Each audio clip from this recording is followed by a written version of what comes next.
Good morning, students. I, Dhaval Sangani, welcome you all in Saraswati Group of Education. Student, તમે જાણો છો તેમ ત્યારે આપણે રિવિઝન ચાલી રહ્યું છે. શું કામે રિવિઝન ચાલી રહ્યું છે? કે એક્ઝામ આવવાની છે. એક્ઝામ આવવાની છે તો કઈ રીતે? કે 20 માર્ક્સના MCQ હશે. Okay, subject wise. જેની આપણે પ્રિપેરેશન માટે તમારે જે આગલું વહીકું છે ફરી રિવાઇન્ડ થઈ જાય એ માટે હું રિવિઝન લેક્ચર લઈને આવ્યો છું. આજે આપણે રિવિઝન કરવાનું છે ચેપ્ટર 2. એમાં પોમ છે નોઝિસ. નોઝિસ એટલે નાક. એ પોમ છે જેના ઓથર છે એલિયન ફિશર અને ધ લિટલ ફિલ્ડ ટ્રી એક વાર્તા છે. એની આપણે આજે ચર્ચા કરવા જઈ રહ્યા છીએ. લાસ્ટ લેક્ચરમાં એટલે કે ચેપ્ટર 1 ના રિવિઝનમાં આપણે વેકઅપ અને નેહાસ અલાર્મ ક્લોક વિશે ચર્ચા કરી ચૂક્યા છીએ. સ્ટુડન્ટ્સ, 20 માર્ક્સના MCQ હશે, વિકલ્પ અને 4 ઓપ્શન. એમાંથી તમારે ખરો ઓપ્શન પસંદ કરવાનો રહેશે. દરેક સબ્જેક્ટમાં 20 માર્ક્સના MCQ હશે. જે તમારે આ પહેલો પાઠ, આપણે કોર્સ કેટલો છે તો પહેલો પાઠ અને બીજો પાઠ, જેમાં બે પોમનો સમાવેશ છે અને બે ચેપ્ટરનો સમાવેશ છે. પોમ કઈ કઈ તો કે વેકઅપ અને નોઝિસ, અને ચેપ્ટર એટલે કે સ્ટોરી કઈ કઈ તો કે નેહાસ અલાર્મ ક્લોક અને ધ લિટલ ફિલ્ડ ટ્રી. હવે આપણે પોમ નોઝિસ એટલે કે ઇમ્પોર્ટન્ટ પોઈન્ટ્સમાં ફનીએસ્ટ પોમ એટલે કે રમૂજી કવિતા. આ નોઝિસ છે નાક, એ એક રમૂજી કવિતા છે. I looked in the mirror and looked at my nose. હું અરીસામાં જોઉં છું અને મારા નાકને જોઉં છું. It's the funniest thing the way it grows. જેવો એનો ઉછેર થઈ રહ્યો છે, funniest thing છે. funniest thing એટલે રમૂજી વસ્તુ છે. Stuck right out where all it saw. બધાય જોઈ શકે એમ વચ્ચોવચ આવેલું છે આપણું નાક. With two little holes, બે નાના કાણાઓ છે જેનાથી આપણે શ્વાસ ઇન આઉટ, શ્વાસ લઈએ છીએ અને શ્વાસ છોડીએ છીએ. આપણે જે વાળ છે, વાળ પછી કપાળ છે, કપાળ પછી નાક છે. એટલે કે એમ કે કવિ એમ કહેવા માંગે છે કે વાળ અને નાકની વચ્ચે બહુ ઓછી સ્પેસ છે. બરોબર? એક હેન્ડલ, આપણા મોઢાનું કોઈ હેન્ડલ હોય ને એવું આપણું નાક પ્રતીત થઈ રહ્યું છે. એવું પોએટ એટલે કે એલિયન ફિશર છે કહેવા માંગે છે. If ever you want to giggle and shout and can't think of what to do it about. Giggle, હસવું. Just look in the mirror and then no doubt you will be how funny your nose stick out. જેવું તમે મિરરમાં જુઓ છો, બરાબર, તો તમને હસવું આવી જાય છે તમારું નાક જોઈને.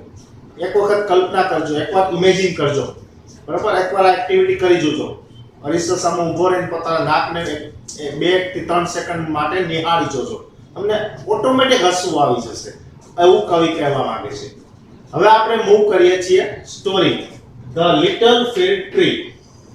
લિટલ ફિલ્ડ ટ્રી, નાનું ફિર નામનું વૃક્ષ છે, એની વાર્તા છે. તો આ સ્ટોરીમાં શું છે તેના ઇમ્પોર્ટન્ટ પોઈન્ટ્સ લખ્યા છે. The field tree leaves like needles. તો કે એક ફિલ્ડ ટ્રી હોય છે ને એને લીવ્સ, પાંદડા હોય છે, જે નીડલ એટલે સોય, જે આપણે કપડા સાંધીએ ને એની સોય હોય. પછી કોઈ ડોક્ટર આપણે ઇન્જેક્શન મારે એની પણ સોય હોય. એક નાનું એવું સાધન અણીવાળું, જેને ટચ કરે આપણી સ્કિનને તો આપણે એવો ઉદ્ગાર નીકળી પડે. તો એવું the field tree leaves like needles. તો કે ફિલ્ડ નામનું જે વૃક્ષ છે એને નીડલ એટલે કે સોય આકારના પાંદડા હતા. પછી first with green leaves, Seti a magician. હવે આમાં એક પાત્ર પણ છે, સેટી નામનો એક જાદુગર. મેજિશિયન એટલે શું તો કે જાદુગર. શું થશે મેજિશિયનનો મતલબ? મેજિશિયનનો મતલબ થશે જાદુગર. હવે વિદ્યાર્થી મિત્રો, MCQ સ્વરૂપમાં એમ પણ પૂછાઈ શકે, who is the magician? કોણ જાદુગર હતો તો કે settee. who was Seti? Settee કોણ હતો તો કે magician. What is the meaning of magician? એના 4 ગુજરાતી ઓપ્શન આપ્યા હોય, બરાબર, શાકભાજી વાળો, ફેરિયા વાળો, જાદુગર, એવા એક ઓપ્શન આપ્યા હોય તો તમને ખ્યાલ પડી ગયો કે મેજિશિયન એટલે જાદુગર. ધ ફિલ્ડ ટ્રીને કેવા પાંદડાઓ હતા તો કે નીડલ એટલે સોય આકારના. સોય આકારના પાંદડા હતા. હવે એકવાર એવું બને છે કે જાદુગર જે એ રસ્તા ઉપર જઈ રહ્યો હોય છે શેટી, તો અચાનક વરસાદ તૂટી પડે છે. તો અચાનક વરસાદ આવવાથી તેને પોતાનો આશ્રય લઈ શકે એવું સ્થાન નથી મળતું. બરાબર, તમે રસ્તા ઉપર જતા હો અને અચાનક વરસાદ આવે તો તમે કોઈ દુકાનની નીચે ઉભા રહી જાઓ, કોઈ મકાનની નીચે, કોઈ મકાન નીચેના રવેશની નીચે ઉભા રહી જાઓ. બરાબર, પણ બે બાજુ ઝાડવા જ હોય, વૃક્ષો હોય તો કોઈ વૃક્ષ નીચે તમે ઉભા રહી જાઓ. બરાબર, પણ લાંબા સમયે વૃક્ષમાંથી પણ પાણી પડવાનું શરૂ થાય તો આ શેટી છે એ એક રસ્તા ઉપર જઈ રહ્યો હતો અને અચાનક વરસાદ તૂટી પડે છે. તો એ ફીર ટ્રી એટલે કે ફીર નામના વૃક્ષની નીચે આશ્રય લે છે વરસાદથી બચવા માટે. પછી વરસાદ રોકાઈ જાય છે એટલે શેટી છે આ વૃક્ષનો આભાર માને છે અને કહે છે કે હું તારા પ્રેમાળ સ્વભાવથી ખુશ થયો છું. હું તને બદલો, રિવોર્ડ એટલે બદલો, ઇનામ આપવા માંગુ છું. કોણ કહે છે? આવું પણ એમસીક્યુ સ્વરૂપે પૂછાઈ શકે. શેટી કહે છે. કોને કહે છે? આ લિટલ ફીર ટ્રીને કહે છે. શું કહે છે? કે તે મને આશ્રય આપ્યો, એ બદલામાં હું તને રિવોર્ડ, ઇનામ આપવા માંગુ છું. બરોબર, શું ઇનામ આપવા માંગે છે? 4 wish, 4 wish. હું તારી 4 ઈચ્છા પૂરી કરીશ. કોણ કહે છે? આ જાદુગર કહે છે. કોને કહે છે? વૃક્ષ, ફીર નામના વૃક્ષને કહે છે. ફર્સ્ટ વિશ, ગ્રીન લીવ્સ. ત્યારે જે વૃક્ષ છે એના નીડલ એટલે કે સોય આકારના જે એના પાંદડા છે ને એ ગમતા નથી. શું કામ નથી ગમતા? કે પક્ષીઓ એના ઉપર માળો બાંધતા નથી. પક્ષીઓ એની ઉપર માળો નથી બાંધતા, કારણ કે સોય આકારના પાંદડા હોય તો પક્ષીઓને વાગી જાય, ખૂપી જાય, એટલે પક્ષીઓ છે એની ઉપર માળો બાંધતા નથી.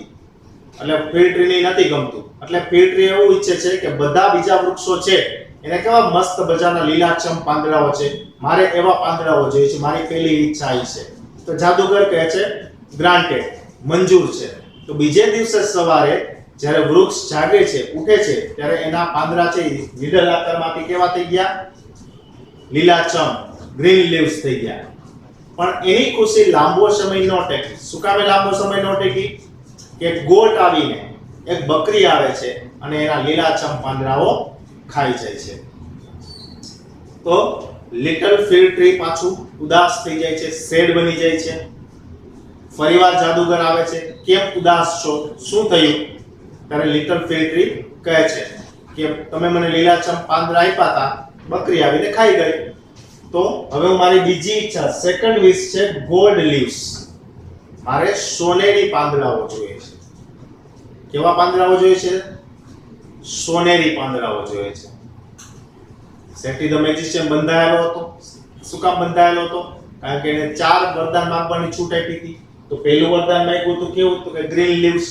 પછી બીજું વરદાન માંગે છે ગોલ્ડ લીવ્સ, સોનેરી પાંદડાઓ જોઈએ છે. શેટી કહે છે, મેજિશિયન કહે છે ગ્રાન્ટેડ, મંજૂર છે. તો બીજે દિવસે સવારે નીડલ લીવ્સ, આ 100 પ્રકારના જે પાંદડા છે કેમાં કન્વર્ટ થઈ ગયા, બદલાઈ ગયા? તો કે ગોલ્ડ લીવ્સ, સોનેરી પાંદડા બની ગયા. પાછું આ ફીર ટ્રી ખુશ થઈ ગયું. પણ એની ખુશી લાંબો સમય ન ટકી. શું કામે લાંબો સમય ન ટકી? કારણ કે માણસ આવી અને એના બધા પાંદડાઓ ચોરી જાય છે. કારણ કે ગોલ્ડ, સોનું છે એ તો બહુ કિંમતી છે ને. તો માણસો આવી અને સોનાના પાંદડાઓ ચોરી અને વેચીને એનામાંથી આર્થિક ઉપાર્જન કરે છે. કોણ? માણસો. તો પરિવાર લિટલ ફીર ટ્રી છે એ સેડ બની જાય છે, ઉદાસ બની જાય છે. ફરીવાર શેટી ધ મેજિશિયન આવે છે. What happen? પ્રશ્ન પૂછે છે, શું થયું, શું બન્યું? ત્યારે ફરીવાર કહે છે કે માણસ આવીને પાંદડા ચોરી ગયો. હવે મારી ત્રીજી ઈચ્છા, થર્ડ વિશ છે ગ્લાસ લીવ્સ. મારે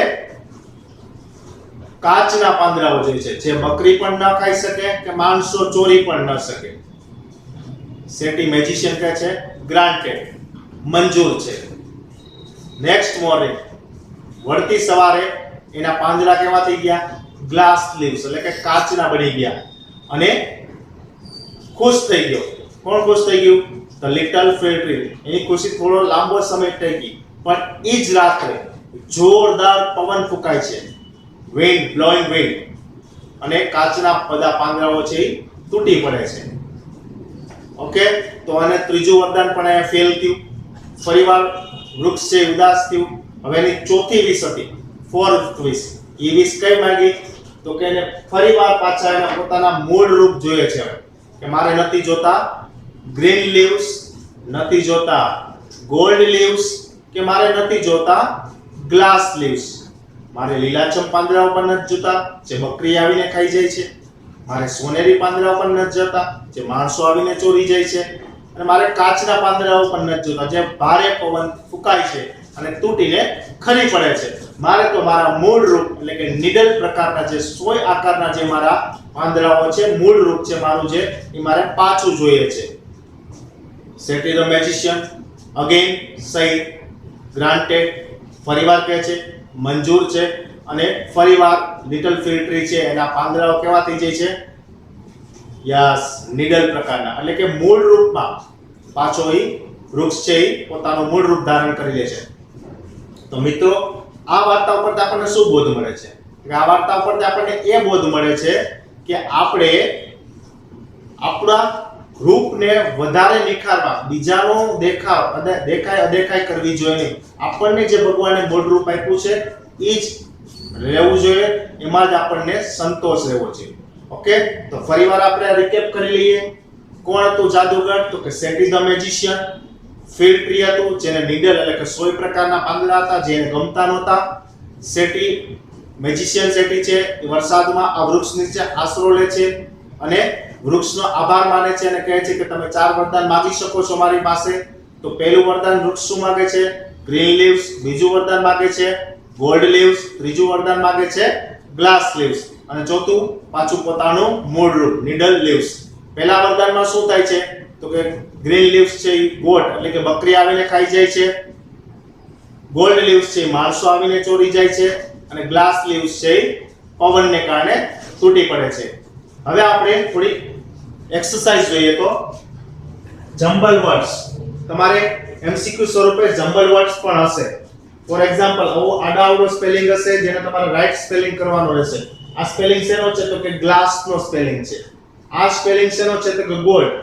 બરોબર, આમાં બધા જ આવી ગયા હશે. જો જી આવી ગયો, ડબલ એસ તો ડબલ એસ પણ આવી ગયા, એ તો એ પણ આવી ગયો, એલ તો એલ પણ આવી ગયો. તો બધા સ્પેલિંગ, આમાં કોઈ સ્પેલિંગ ઓછો નથી કરવાનો કે કોઈ સ્પેલિંગ વધારવાનો નથી. આટલા જ સ્પેલિંગ છે, આટલા જ અક્ષરો અહીંયા આવવા જોઈએ પણ એને ક્રમવાર, બરોબર, ક્રમવાઇઝ ગોઠવવાના છે કે જેનાથી એક અર્થપૂર્ણ સ્પેલિંગ બને. આ શું છે? તો કે ગોલ્ડ. આ તેનો સ્પેલિંગ છે ફિગ, સ્માઇલ, ક્લોક અને મોર્નિંગ. જમ્બલ વર્ડ્સમાં મિત્રો શું કરવાનું છે? તો કે તમને એક સ્પેલિંગ આપેલો હશે, એમાં 4 ઓપ્શન હશે. એ 4 ઓપ્શનમાંથી સાચો સ્પેલિંગ, એમાં જે ઉપર ક્વેશ્ચનમાં સ્પેલિંગ હોય એ સ્પેલિંગમાંથી આ 4 ઓપ્શનમાંથી કયો એનો સાચો સ્પેલિંગ બને છે એ તમારે ફાઇન્ડ આઉટ કરવાનું રહેશે. નેક્સ્ટ એક્સરસાઇઝ છે ઓપોઝિટ વર્ડ્સ. તો કે હેપી, હેપી એટલે ખુશ, તો એનું ઓપોઝિટ એટલે અનહેપી. હવે વિદ્યાર્થી મિત્રો જ્યારે આપણે ઓપોઝિટ કરીએ છીએ ત્યારે ગુણાકાર એટલે કે મલ્ટીપ્લિકેશનની નિશાની મૂકવાની ભૂલવાની નહીં, જેનાથી આપણને ખબર પડે છે કે આ ઓપોઝિટ વર્ડ્સ છે.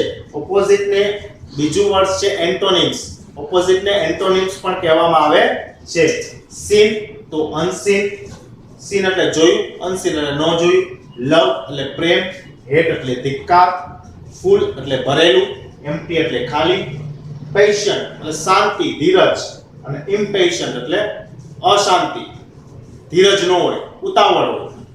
પોસિબલ એટલે શક્ય અને ઇમ્પોસિબલ એટલે અશક્ય. તો વિદ્યાર્થી મિત્રો હું આશા રાખું છું કે આ ચેપ્ટર 2 નું રિવિઝન તમને બરાબર સમજાઈ ગયું હશે. આ સેશનના અંતે આ જ પાર્ટમાંથી નોઝિસ પોએમમાંથી અને લિટલ ફિગ ટ્રીમાંથી થોડાક એમસીક્યુ હશે જે તમારે સોલ્વ આઉટ કરવાના હશે, જે પરીક્ષા લક્ષી હશે. પરીક્ષામાં 20 એમસીક્યુ હશે જે ચેપ્ટર 1 અને ચેપ્ટર 2 માંથી હશે, જેમાં 4 ઓપ્શન હશે. તમારે ખરો ઓપ્શન ચૂઝ કરવાનો રહેશે. તમને વર્કશીટ મોકલવામાં આવશે પીડીએફ સ્વરૂપે જે તમારે સોલ્વ આઉટ કરવાની રહેશે. Thank you.